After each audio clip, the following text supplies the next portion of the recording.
action.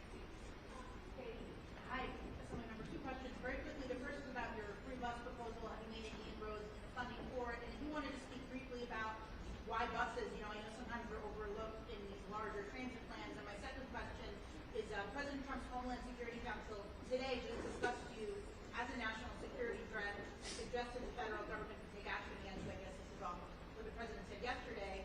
Do you plan to take any steps to shield yourself from aggressive oversight?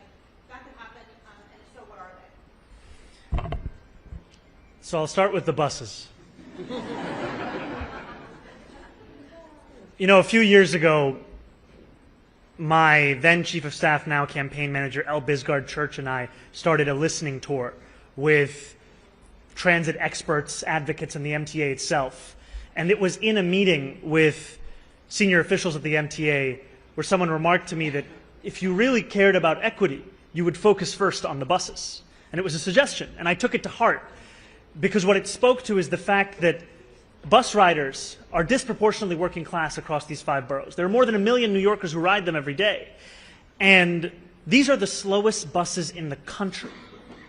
When I am late and I'm getting off of the train and I'm walking up the steps, I'm walking faster than that bus. The average speed is 8 miles an hour. In parts of Manhattan, it's lower than 6. And what New Yorkers deserve is a way to get around this city that makes sense. And they deserve a system that is reliable, that is safe, that is efficient.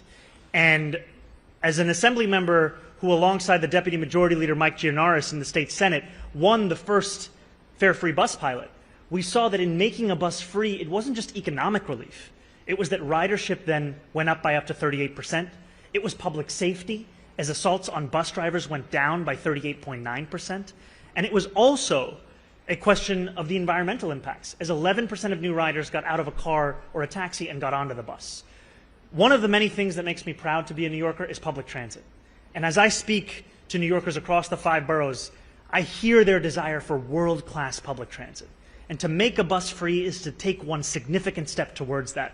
And I'm excited to work with Governor Hochul, who has been laser focused on the question of affordability, and with the MTA in identifying the revenue that will pay for this and in actually bringing it into effect such that every New Yorker can benefit from what we already saw those 5 routes bring about.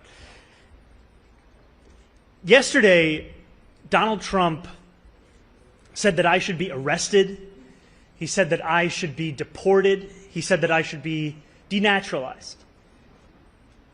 And he said those things about me, someone who stands to be the first immigrant mayor of this city in generations, someone who would also be the first Muslim and the first South Asian mayor in this city's history.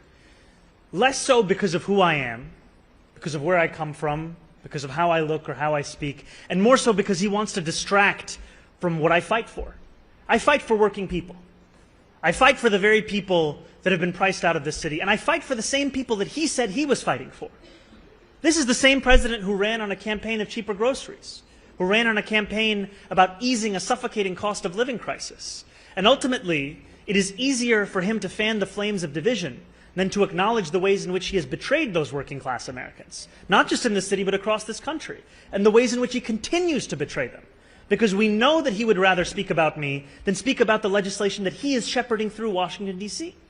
Legislation that will quite literally take health care away from Americans. Legislation that will steal food from the hungry. Legislation that looks to build upon one of the largest transfers of wealth we've seen in recent history in his first administration and do it once again for the very Americans who already have enough.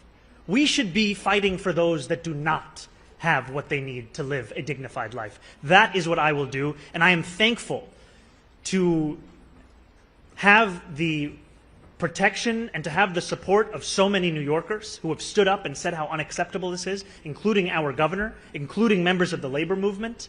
And ultimately what I fear for is that if this is what Donald Trump and his administration feel comfortable about saying about the Democratic nominee for the mayor of New York City, imagine what they feel comfortable saying and doing about immigrants whose names they don't even know.